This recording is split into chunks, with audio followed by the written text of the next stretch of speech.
간직하며 인내로 열매를 맺는 사람들은 행복하여라. 할렐루야. 주님께서 여러분과 함께 또한 사제의 영과 함께 루카가 전한 거룩한 복음입니다. 주님 영광 받으소서.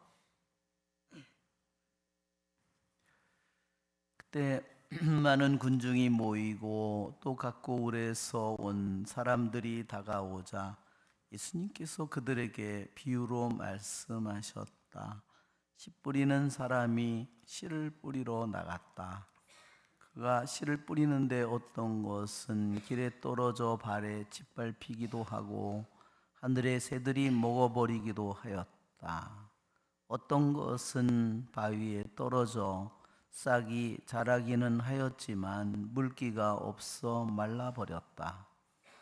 또 어떤 것은 가시덤불 한가운데로 떨어졌는데 가시덤불이 함께 자라면서 숨을 막아버렸다. 그러나 어떤 것은 좋은 땅에 떨어져 자라나서 100배의 열매를 맺었다. 예수님께서는 이 말씀을 하시고 들을 귀 있는 사람은 들어라 하고 외치셨다. 제자들이 예수님께 그 비유의 뜻을 묻자 예수님께서 이르셨다. 너희에게는 하느님 나라의 신비를 아는 것이 허락되었지만 다른 이들에게는 비유로만 말하였으니 저들이 보아도 알아보지 못하고 들어도 깨닫지 못하게 하려는 것이다. 그 비유의 뜻은 이러하다. 씨는 하느님의 말씀이다.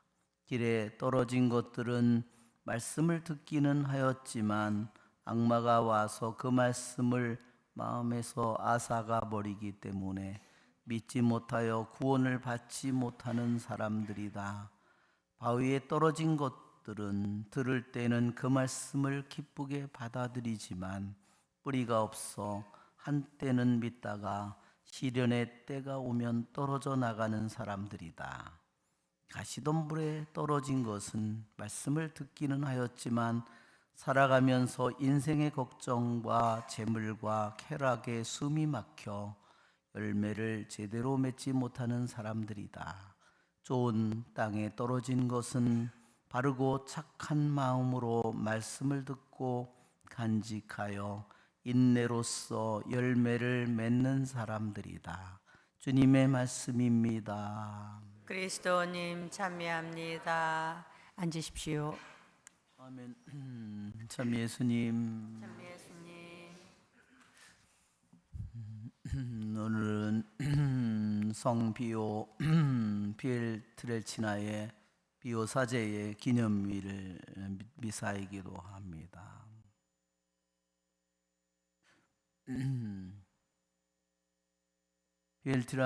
피엘트레치나의 우리 비오 신부님은 정말 오상을 받은 신부님으로 너무나 유명합니다.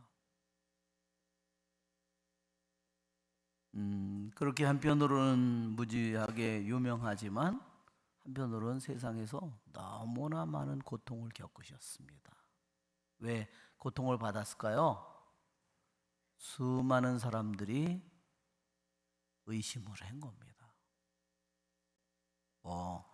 사제들도 있고 거기에 주교들도 있고 수많은 사람들 중에 그것을 의심하는 수많은 사람들이 있어서 끊임없이 신부님은 고통을 겪었습니다. 나중에는 어떤 처벌까지 받았냐면 미사를 드리지 말라는 처벌을 받았습니다. 신부님은 카푸친 프란치스코의 수도원 수사 신부님이죠. 그래서 그 신부님은 몇 년 동안을 미사를 드리지 못했습니다. 얼마나 수많은 사람들의 비난과 그 모든 것을, 그게 뭘까요? 정체가 악한 영들이죠.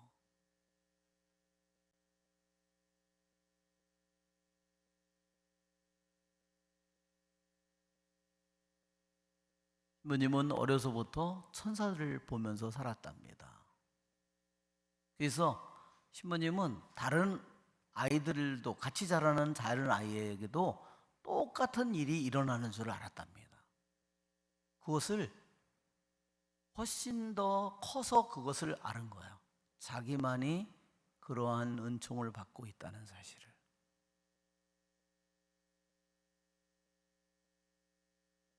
그분이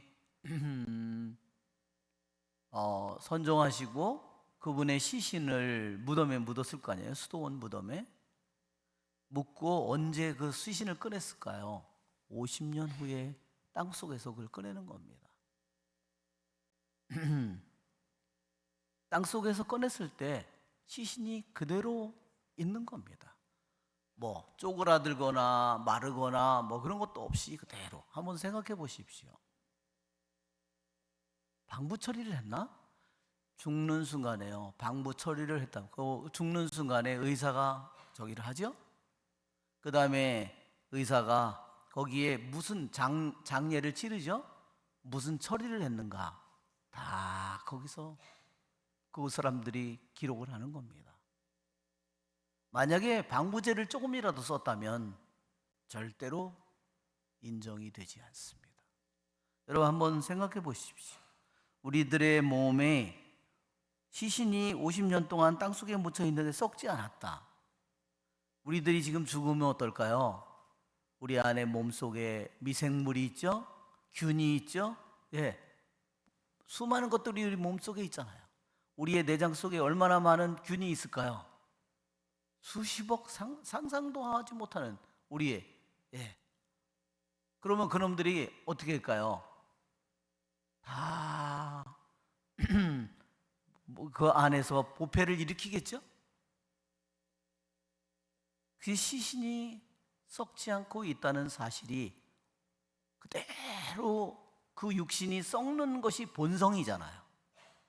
육신과 그 안에 있는 피와 혈액과 내장에 있는 모든 것들이 썩는 것이 정상적인 것인데 그대로 있다는 것은 너무너무나 이게 인간의 모든 질서와 모든 사물의 이 본성을 초월하는 일이죠.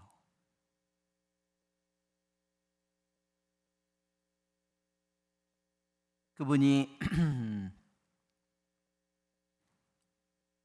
이렇게 우리 성당에 이렇게 성가대 같이 있잖아요.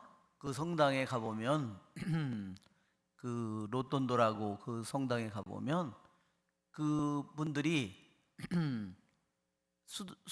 그 카푸친 수사 신부님들이 2층 성가대 속에서 매일 성무일도를 하는 시간에 나와서 성무일도를 바치는 겁니다. 그 성무일도를 바치는 2층 성가대에서 십자가, 이 앞에 있는 십자가를 바라보고 있는 순간에 오상을 받았어요. 고통이 자기에게 들어왔습니다. 그분은 미사를 드릴 때 제가 보니까요, 강론도 없으시더라고요. 그런데 사람들은 그분이 말씀의 전례가 끝나고 독서의 말씀을 읽고 그 다음에 성찬의 전례에 들어가면 거기에 있는 모든 참석한 신자들이 예수님의 현존을 느꼈다는 겁니다. 그러면서 그분의 고통은 성찬의 전례가 거행될 때 더욱 더 고통스러워지는 겁니다. 바로 미사가 바로 살아계신 그리스도께서 하느님 아버지께 갈바리아에서 바치는 제사가 그대로 신부님을 통해서 사람들이 느낀다는 겁니다. 오늘 우리는 복음의 말씀 속에서 예수님께서 씨 뿌리는 사람의 비유를 말씀하십니다. 씨는 하느님의 말씀이라고 했습니다. 하느님의 말씀은 두 가지의 모습으로 나타납니다. 버림받고 짓밟히는 말씀, 뿌리는 나왔지만 말라벼서 죽어버리는 그러한 씨앗. 그러나 하느님의 말씀은 어떤 가시덤불에 떨어져서 결국은 죽어버리는 그런 말씀. 그러나 하느님의 말씀은 좋은 땅에 떨어진 바르고 착한 마음 속에 떨어진 말씀은 끊임없이 열매를 맺는다고 했습니다. 바르고 착한 마음으로 말씀을 듣고 간직하여 인내로서 열매를 맺는 사람들이다. 우리들이 어떤 사람으로 내가 하느님의 말씀이 우리들이 하느님의 말씀을 받을 때 내가 바른 마음을 가져야지. 내가 하느님 말씀보다 이 세상의 것을 더 좋아한다면 그 안에는 그 사람 안에는 가시덤불이 자랄 수밖에 없습니다. 하느님의 말씀보다 자기를 더 중요시한다면 그 사람은 가시덤불이 자랄 수밖에 없습니다. 그런 사람은 올바른 마음을 가지 않은 사람이에요.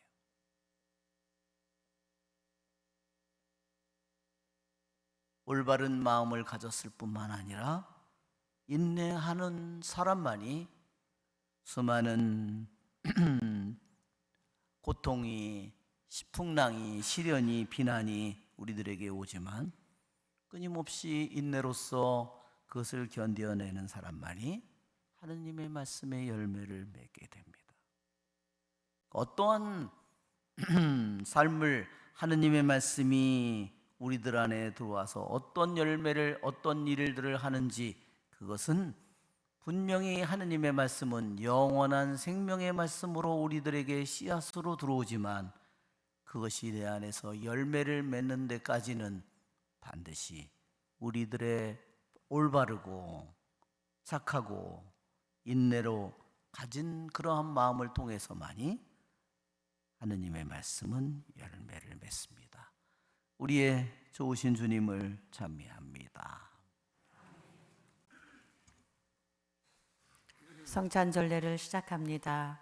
봉헌성가 342번 부르겠습니다.